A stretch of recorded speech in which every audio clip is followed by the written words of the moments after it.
Well, this part connects to your old projects, breaking bread. This is a Chinese bread.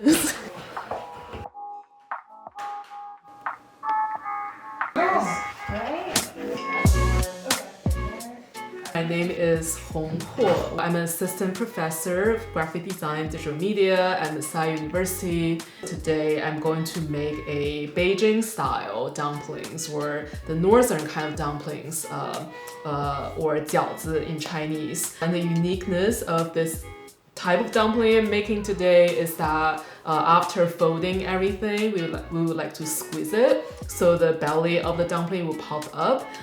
So it's typically a little bit larger and fuller than some of the other type of dumpling that were folded without a squeeze. And the filling I'm making today is going to be pork, napa cabbage, carrots, mushrooms, and some green onion. I think dumpling is definitely what a lot of people think of when they heard Chinese food, they think about like the dumplings, especially here. So it's definitely a very unique food that represents my cultural identity. But I think what's interesting to me is that there's so many different kind of dumplings. Even when I go to like big cities like Philly or New York, it's very hard for me to find true satisfaction of like food from home, because I think a lot of the if you think about a lot of Chinese immigrants here in the U.S., they're actually from the South, and so there's a lot of like good Chinese food, but they're not necessarily from where I'm from. So yeah, dumpling is definitely one of the first legit Chinese food I think I should learn how to make, so that when I'm here by myself celebrating on my own, at least I can make it to have a sense of home, because I think it's really hard to think about celebrating New Year without my family around, and also not having the right kind of food.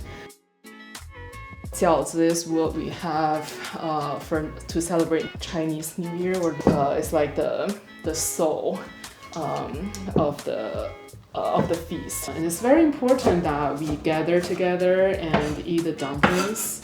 It's a cultural tradition, but I think dumplings represent a sense of family, like together. You wrap everything and it become like one thing. So I think definitely represent like unity and family. And there's a lot of collective memory within the making of dumpling. So I think being able to just make it on my own is very important. And during grad school, because I live by myself, so I spend time, just cooking, making some food, trying to find a sense of belonging, trying to find a sense of home when I'm by myself, isolated. And I think that really gave me some comfort, just being able to, even though it's very labor intensive, I think just being able to make the food in the correct way, I think is actually very, very important to me. It's very affirming. So yeah, I definitely see this kind of prepping, this labor of love, as something that it's very meditating for me, I think. Do you miss your family? I do. I miss them very much. It's very sad because my grandma just passed away 2 months ago when the semester started.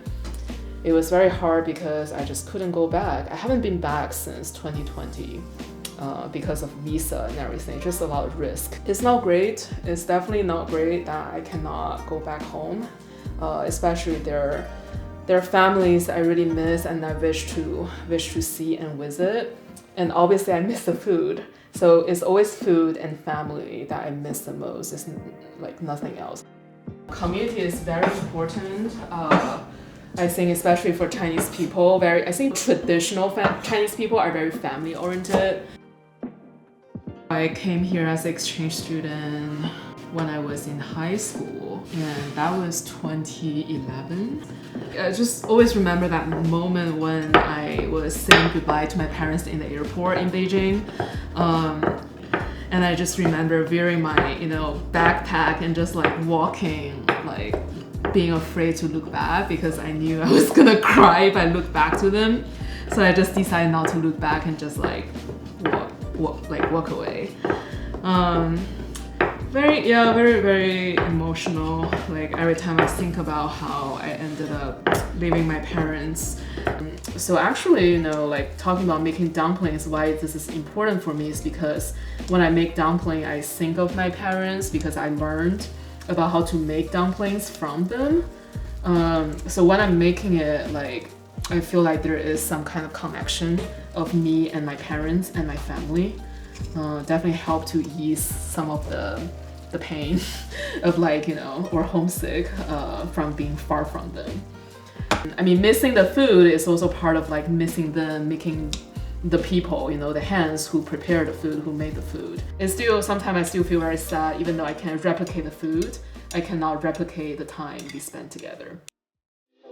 I think for me as an immigrant, it's like shaped by my like educational experience because I came here as an exchange student in the high school and I was in college for about 4.5 years, just living as an international student.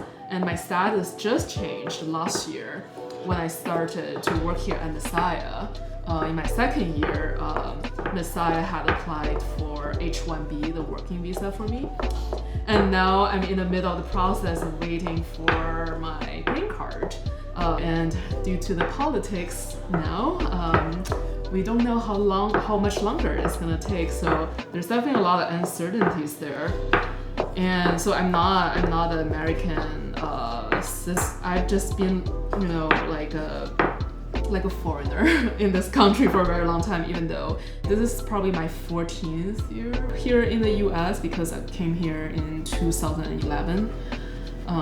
So it's really been a while, and I feel like I'm like, I classify myself as a Chinese person, but then in more recent year, I'm like, actually, I think I should be categorized more as a Chinese American than Chinese person because I feel like a majority of like years of my journey and growth happened in the US. I think my living experience, my value, my whole being, I think was shaped by living in this country, and a lot of like important like major life events happened all in the US. But I still really love my culture, my language, and I think it's just also a matter of like how can I carry that part of me, and continue to grow into I guess a better version of myself, or a closer version to the image God has made me. I personally don't like categorizing myself as like a citizen of a certain country because I feel like the culture, the history, and the experience in one person is so much richer than just the category of belonging to a certain country.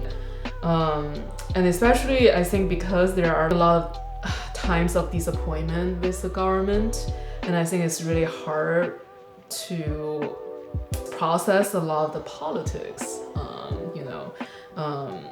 so I think food definitely function as a very important element for people to kind of like carry on, for people to be reminded of who they truly are, just remembering the culture and the history, which is definitely a blessing. I think food is definitely a blessing in a time of despair or time of darkness. I think that's really demonstrating, the Chinese saying of 民以食为天. It's like you cannot live, you cannot survive without food, and food is such an important aspect of like our being, physically, emotionally, and spiritually. I think that's also why like we like to go to food when there's something bad happen, or if you had a bad day, like you want to eat something, if you want to treat yourself, you want that comfort. So I think it's a lot about comfort, not just having something that represents your culture, but also it give you physical comfort. I think also, just thinking about how Jesus, when we take communion, like we think about how the bread is, the body of Jesus, and we take a piece, and so we are not just like eating for physical need, but also for spiritual need. I think that's exactly what human need is, like, not just the physical comfort, but also the spiritual comfort. And I was thinking about how the bread is really versatile. I feel like it's like bread is everywhere in all culture in different form, but they're all bread. They're all made of flour and water. So sometimes I wonder if that's like sharing the gospel to different people, different groups, and people from different cultures and speak different languages too. Like I think living in today's world, like thinking about how important like Jesus is as the main ingredient, for our spiritual food.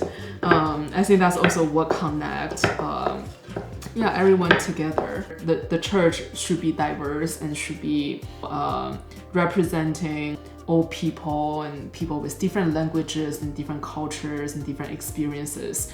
So that was my personal experience. Like I just know he's the God that cares for everyone, even for someone like me, who might at the moment who might not even speak perfect English or could fully understand his goodness. I think he's just such a loving God that he's able to reach out to me, I think in his way.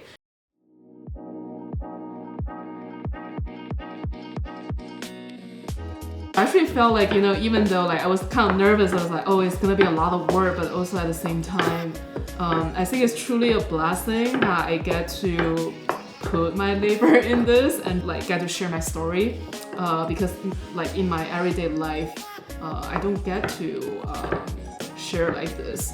So again, I think like using food as a starting place to share our life and story and think about like how can we be connected to him in a deeper way, like beyond just the physical need, is really important. Like, I think there's that sense of labor, in the preparation of the food, and also that kind of the labor in sharing the gospel, the labor Jesus had sacrificed, for us, so that we can have the truth, we can have the gospel and to live our life fully. Making food for other people to show hospitality is also definitely a sign of love, like how my parents would make me food and how they would